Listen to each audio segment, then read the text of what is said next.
If you are struggling to change your life, you're going to want to listen into this episode because we're going to talk about how to take control of your experience. Hello, how are you doing today? Today, I want to talk to you about taking control of your experience because oftentimes we are attached to the outcome of something that we want in our life, and yet we can't seem to get it. We have the strong desire. We know we really want it, whether it's growing your practice, whether it's, having a better relationship with your partner, whether it's losing weight, whatever it is. And this attachment can really prevent us from taking charge of our experience. And it can take so many different forms. So today, I really want to talk to you about starting to drop the attachment to everything in your life. And when you do, your life is going to become so much easier. The places where I have struggled and maybe even continue to struggle in my life are those places where I see an attachment. And my work and your work, if you choose to accept it, is to begin releasing those attachments. And if you are familiar with Buddha, he said, the root of all suffering are our attachments. That's what we're really going to get to the heart of here today. Because when you take control of your experience, you release attachments, but you still have a desire that's pulling you forward. And when you begin to tap into the desire without the attachment, everything becomes easier. So stay with me as we do this. And this whole episode really came from this idea that I had, an attachment that I had to this idea that social media really didn't feel fun. And so I've been playing with it for a little while now, kind of thinking about how can I actually make it fun? And then I disconnected completely from Instagram in particular because it just didn't feel connecting. It just didn't feel like what I wanted. And even though I love the platform, I wasn't creating, I didn't have the experience that I wanted. And so I decided, look, I'm going to take control of my experience here. I'm not going to get attached to what I think social media is supposed to be, whether it means a post goes viral or, I have this beautiful video or whatever it is. I am going to release that attachment to what I think it's supposed to look like on social media and what everybody says and what we're fed, we believe social media should look like. And instead, what I'm going to do is I'm going to make it fun for me. I'm going to take control of my experience and I'm going to make it more connecting. So, what I did is I just started posting. I said, look, I'm going to make a 90-day commitment. I'm gonna totally flip upside down what I've been doing in the past. I'm gonna do something that feels really good to me. And that is answering people's questions. It's connecting with people that maybe aren't lawyers. And they can come to my Dina.Cataldo page on Instagram and connect with me in ways that maybe they have never done before. Because it's a really amazing opportunity to be able to connect with people like that. And I really felt like I was missing out on that opportunity to just form these relationships. And we have 6 billion people plus on this planet. Why not take advantage of this platform to help more people? Why not make a 90-day commitment just to try it out as an experiment to do this format in a way that feels better to me, that feels good to me? And it's really helpful that there's like these 3-minute limits now on Instagram. So you have a little more time to talk to people. You can get a little more nuanced. So I really enjoy that. And I love the podcast format. You know that because, I show up every week. I do these every week. And so I wanted to play with that format because I like the platform and I want to connect with people and help people. I want to be the biggest expression of myself. So if you want to be a part of that experiment, you can go to Dina.Cataldo on Instagram and you can see my video up there. Post a comment, DM me with a question, whatever you want to do, and then we can connect there. But this is all part of taking charge of our experiences, recognizing where we have these beliefs, conceptions of how things are supposed to be and how they're supposed to look, whether it's your marriage, whether it's your practice. it doesn't matter what it is. If you're not taking control of your experience, you're floating through life. You're letting life happen to you versus saying, no, this is something I'm going to take responsibility for and I am going to change things. And really, this is important because if we ignore what we want in our life to have that experience that we want, we're missing out on so much life has to offer. Like I was missing out on that connection because I wasn't making the effort to connect because my mind had this attachment to, oh, look at things as they have been in the past, right? And in the past, I haven't created the connection that I wanted on this social media platform. But that's something that all of us can relate to. We attach so much to the past. Well, in the past, I haven't been able to manage my time. In the past, I haven't been able to manage my caseload. In the past, I haven't been able to do all the work I wanted to do. In the past, I haven't been able to grow my practice. But if you're looking at it from the past, you have an attachment to the past and the way things have been in the past versus releasing it and saying, no, I'm going to take control of my experience. I'm going to really look at how I can take charge of it. I can say, oh, wait a minute. I have the ability to, at any time, begin to shift, begin to take a step in the direction that I want. And that is important because until we do that, then we are just living kind of this lost life in this way that we're just being tugged back and forth. And I hear that experience so often from lawyers where they just feel like they're pushed and pulled by their work and they're pushed and pulled by obligations versus saying, no, enough is enough. I want to take charge of my experience here. That's what I want to offer you here. So, what's also important to me to address here is because I am so big on goal setting and going after what you want, it can feel like there's this innate uh, push pull relationship between having a goal and attachment to the goal. And the thing about goals is if you are attached to a number you want to make in your practice, if you are attached to the number of billable hours that you need to make this week, you are going to feel anxious, pressured, overwhelmed. That's how attachment shows up, right? It's like, oh my gosh, I have to make X amount of hours this week or XYZ bad thing's going to happen. But when you start to say, okay, let's take a step back. Let's release the attachment. Let's stop feeling overwhelmed and pressured and overwhelmed about it, all that stuff.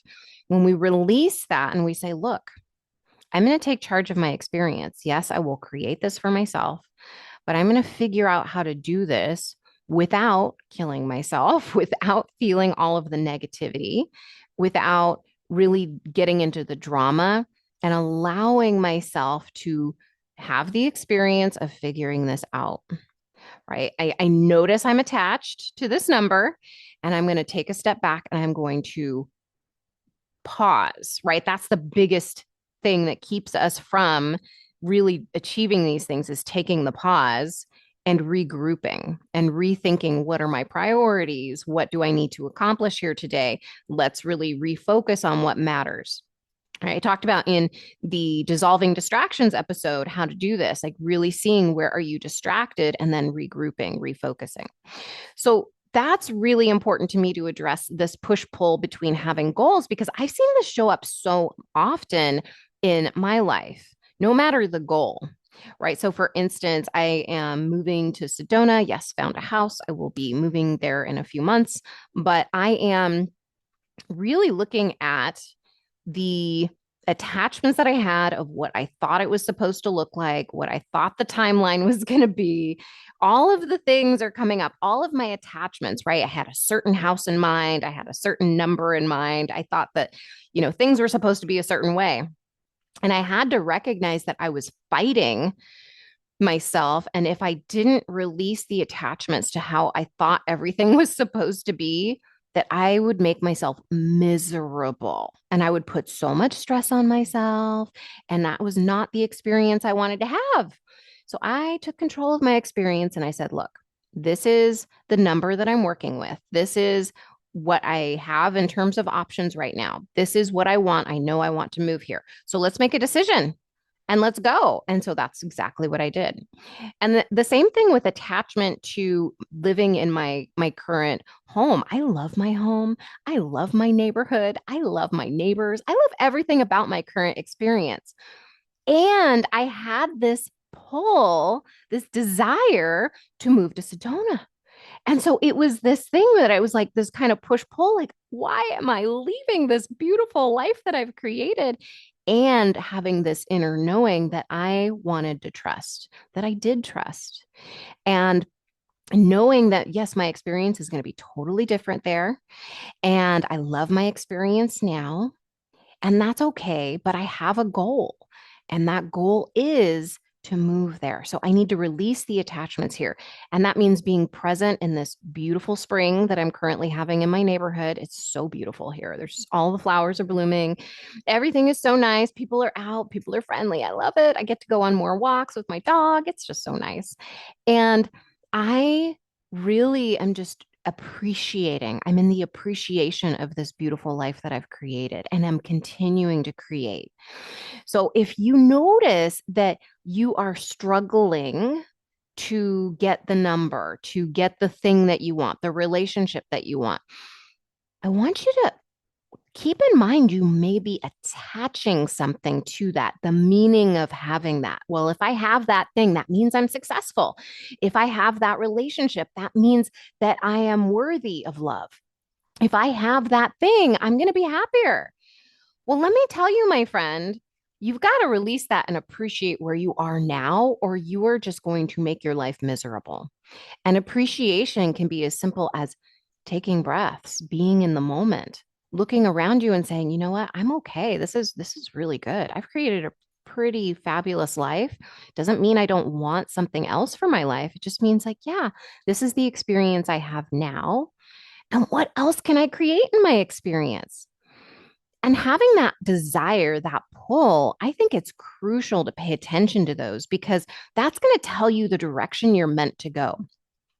And it doesn't mean that that direction that you're going is supposed to be the be all end all, right? So if your goal is to make $500,000 in your practice this year, it doesn't mean that $500,000 is going to happen this year or not.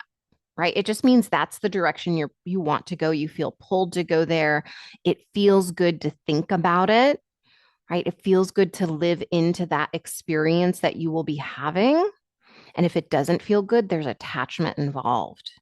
There's attachment to what it will mean when you make $500,000 about you, about your experience of life. Well, oh, I'll have a better experience of life when I have $500,000.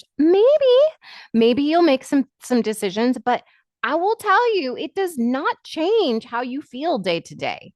What changes how you feel day to day is how you're thinking about your world, how you're thinking about what the experience is that you have created. And if you're not enjoying every step of the way, your current experience, even those parts where, you're like, oh my gosh, like, I don't want to get up and go to work today. I'm really tired, whatever it is, but you've made client commitments to just remind yourself, oh, yeah, this was the experience I signed up for. I wanted this experience. This is exactly the experience that I wanted.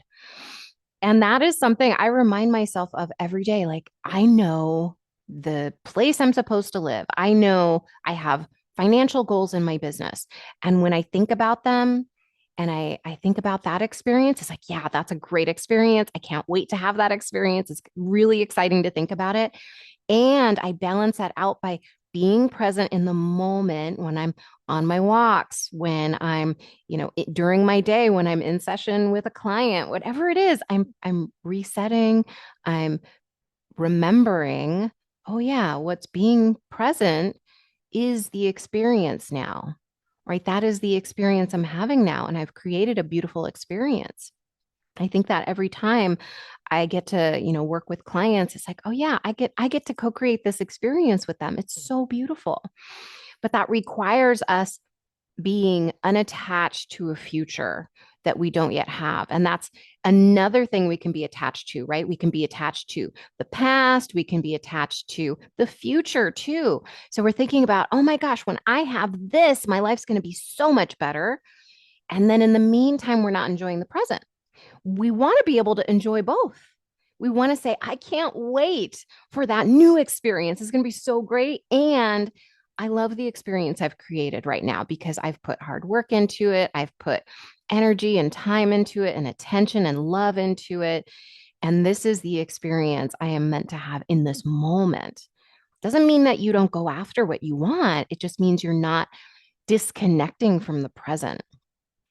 That's one thing that I want to talk to you about here is that really you're desiring without clinging. So, for this, let me give you an example of this. So, I had this idea a while back that seemed really good to me. It was this idea of, oh, I'd like to be able to create certain content on a social media platform. And I thought, oh, that was really great. And it had me write down all of these ideas that I had. And then I didn't do anything with it. But honestly, I didn't need to do anything with it. That was all that desire was supposed to show me is look at all of these ideas, look at all of these ways you can create. It doesn't mean that I needed to take action on them further because I sat with myself. I said, what are my priorities? What is it that I want to create right now? What sounds fun to me? And then I did something else. But those ideas didn't go away. Those ideas have made themselves present in podcasts, in other content that I've created, in things that maybe I've shared with clients. And that is invaluable.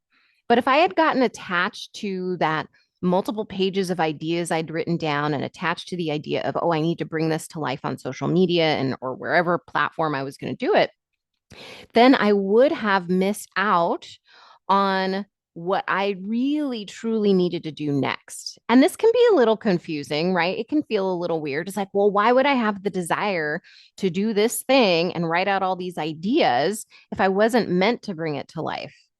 Well, maybe you are, maybe you aren't. But for me in that moment, I knew that I was not. And that takes being present to the present moment, the experience that you're having now, and then being aware of how is this idea that I'm having going to help me create the future that I want? And it might not, right? So for me, it didn't align, it didn't mesh. So I needed to just say, okay, well, my experience was to write all this down to see how many ideas could flow from me. It didn't mean I needed to bring it to life. And maybe one day it will come to life. But for me, that was the decision that I made based upon really sitting with this I guess it comes back to duality again, right? It's like the present moment where we're just so connected to what we have and saying, yes, this is what I want. This is what I've decided on. This is what I have created, right? What I have created all comes down to the decisions that I have made, the choices I have made. And then I have this future that I am looking at that I want to create, this experience I want to create. And are the pieces that I'm putting together moving me closer or further away from that experience I want to create? And then you get to make choices in the moment. Yes, no. Does this move me closer? Does that move me closer? And you will never know what benefits you might get from the experiences you have in the moment. Just like all those ideas, I actually received so many benefits because I was able to use those ideas in different ways. Okay. So there's other things you can be attached to. So we've talked about your past. You can be attached to your future. This all creates so much struggle. And then another thing that we can attach to are our things, right? The house that I'm in is a good example of that. Oh, it's so beautiful. I love it. But then I would deprive myself of the experience of what I want to create is moving, right? So I can't be attached to the house, no matter how much I love it and I love the experience I've created here. I can't be attached to it, or I'm going to create a lot of push pull. It's going to feel really hard, right? Cars. So many of us attach ourselves to our cars, our identities to our cars, right? We also attach ourselves to concepts, what people think about us, our reputation. We attach to that. And I'll share with you, I've had a lot of attachment to my reputation over the years, right? So I have seen this come up as a deputy district attorney. People treat you differently when you tell people that. They're like, oh, okay, I'll help you right away, of course. Right? You're like, whoa, okay. And that can really tap into your ego. So when I left the job and to become a life and business coach, then that really hurt. It was really a struggle. And I made it so much harder on myself than I needed to because I was so attached to this identity I had as a lawyer and how self-important I was because I was a lawyer, how I get treated because I'm a lawyer. And then to tell people that I'm a life coach to me in that time, it felt like a downgrade. I was like, oh my God, I really love this idea of being a life coach. I love being able to help people. I love being able to do these things in the world. But because I was so attached to my ego in those moments, it was so hard. And I made it so hard on myself. And I struggled and struggled and struggled. So I dragged my feet on doing the work that I knew to become a life coach because there was part of myself that was afraid that if I left this life of being a lawyer, that what were people going to think about me? They were going to think I'm in a downgrade or, oh my gosh, like, is she okay? Like those kinds of things. And it's just so fascinating to me thinking back on it because I have created the exact experience I wanted. And I would have been harming myself if I had stayed attached to that reputation, that belief that I needed to be a lawyer to fulfill this part of me that had an ego about who I was, had this belief, this identity that I was clinging to like tooth and nail. Like you got to believe like tooth and nail. And it showed up in my marketing, it showed up in everything, right? Because I was so attached to being a lawyer that it really was painful to call myself anything else. It's really fascinating when we look at these things that we attach to and how they can create so much pain and suffering in our life. And we also, that talks, not just a concept there, but that really connects with identity, right? The identity I had of myself, of who I was supposed to be. That identity can also look like how much money you can make in your lifetime. So many of us believe that we can't make more money, that we, are only capable of so much. And how can we ever move past those barriers of belief until we get unattached and we start questioning what are we capable of? Because we're capable of so much more than we really believe in the moment. And it takes unattaching ourselves to those old beliefs in order for us to expand, in order for us to be the people we're meant to be in this world. I see that every single day in my life, every single day. So I know this 100% to be true. And I see it in all my clients' lives too, like to watch them disattach from those old beliefs of how much they could make, of when they could leave the office, right? Because we attach to these ideas of, well, when can I leave the office? What are people going to think about me when I leave the office earlier than I usually do? What are people going to think when I'm just leaving early on a Friday? What are they going to think? So we've got to disattach ourselves, or we're not going to be able to create the experience we want in our life. And so when I get to work with you, when I get to work with lawyers who are committed to creating the experience they want in their life, they start to drop these attachments. They start to create the life that they want. I have a lawyer right now that I'm working with who has been working in big law for I don't know how many years, a really long time. And she wants to create her own practice. And so we're watching, and I've been like helping her keep this awareness of watch where your identity really wants to cling to what you have so that you don't move into the next version of you, the next experience you want to create in your life. because it will, your brain is going to try to say, no, you can't do it because you don't have enough time. And then it's going to prove to you why you can't. And it's going to have you procrastinating so that you don't have enough time if you're not watching your brain like a hawk. I saw this happen to me. I see it happen to other lawyers, and you've got to disattach from that. You've got to manage your mind so that you can disattach from that old version of you. I also see this come up with people who talk about their identities based on a diagnosis. I've seen it happen with cancer patients. I've seen it happen with people who've been diagnosed with ADHD. And I think that these kinds of diagnoses, although they can be used to create benefits because there may be a treatment or something like that that you need to be aware of, at the same time, they can be so limiting. And if you attach yourself to these types of identities, then you are limiting yourself from what's possible. And I want to talk specifically about ADHD right now. So, whatever your beliefs are, I'm not negating what you believe or your experience or anything like that, but I will tell you what I have seen because I have worked with clients who have had ADHD, been had, meaning they were diagnosed with it. And honestly, I've done research on it and I could have been diagnosed with ADHD 10 years ago. Like if I had gone to the doctor, I definitely would have been able to get medications. I definitely would have been able to say, yep, I can self-diagnose that. But I have mind management now. I have the abilities, the skill sets that I didn't have at the time. And I'm not saying meds can't help, right? But what I am saying is that when you begin to manage your mind and you are consistent with it, you don't need the meds as much or at all. And I've had this experience with lawyers that I've worked with who, when they were able to learn the skill sets, dissolving distractions, refocusing, using a calendar, being able to continually refocus over and over again, that's a muscle that you're working. That's a muscle that you've got to work out. Just like if you were going to the gym and you were lifting weights, you got to continue to lift weights in order to continue building muscle. And if you don't continue lifting the weights, then of course, you're not going to have the muscle anymore.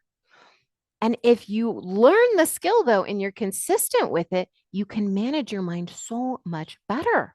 You're so much more focused and clear. You're able to prioritize. And I've seen this with clients, I've seen this with myself. So I want to offer to you that if you have an identity around anything in your life, to look at why are you holding on so tightly to it?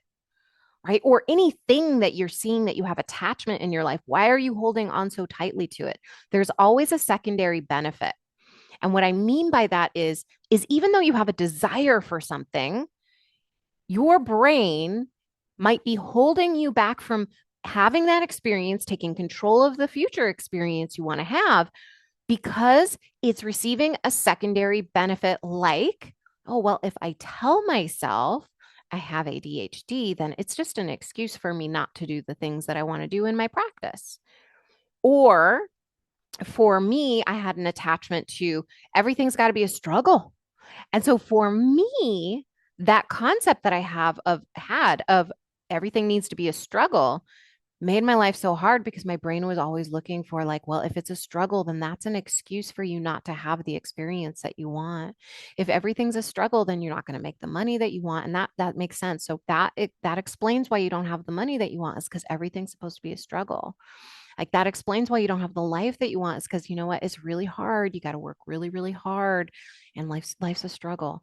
So we get a secondary benefit of it because our brain is like, yeah, it's hard having those new things. It's hard, right? That was my story. But what if it's so much easier?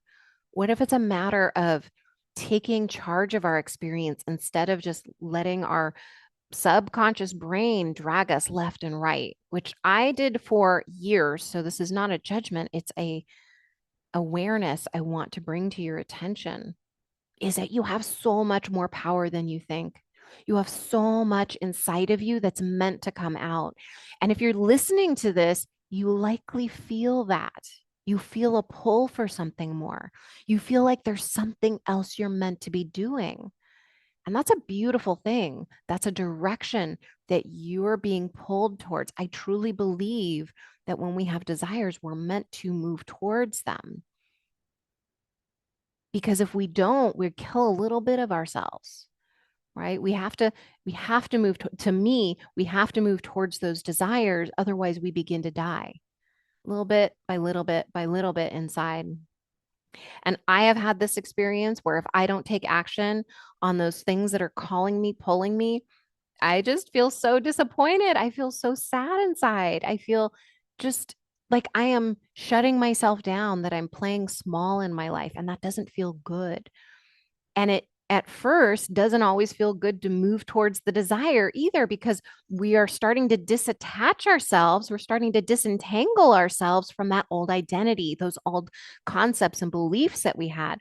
So, yeah, it's going to feel uncomfortable, but it's more uncomfortable to stay in the attachment to what has been in the past, to those old ideas, identities, concepts, even the people in our lives, the attachments to the people that we have makes it so hard to have a relationship where we're not codependent when we're attached to those people. We've got to release our attachment. Doesn't mean we don't love them, but is it in our best interest? Are we creating the experience that we want to have in our lives? And this takes attention, it takes love, it takes work to continually release these attachments so that we can take charge of our experience. And this is work that I do with my clients. It's work that I'm going to also be doing on Instagram for those of you who want to join me there at Dina.Cataldo. So, this is my invitation to you. I want you to look into your life. Where are you feeling the aggravations? What are you attached to? What experiences are you attached to? What things are you attached to? What people are you attached to? And how is that attachment impacting the experience you are having in your life? That's one question. And what do you need to do in order to take control of your experience? To have the experience that you want? What do you have to release? What do you have to let go of in order for you to create the experience that you want? And once you get there, once you start seeing these things, I want to offer that you just take one little step. You don't have to do it all at once. Just take one little step to move forward in the direction you want to go, in the direction you want to have the experience in your life. All right, my friend, thank you so much for joining me. If you want to do this work with me, book a strategy session at dinacataldo.com/strategy session. That's dinacataldo.com/strategy session. And you can join me on Instagram at dina.cataldo. All right, my friend, I hope you have a beautiful rest of your day, and I will talk to you next time. Bye.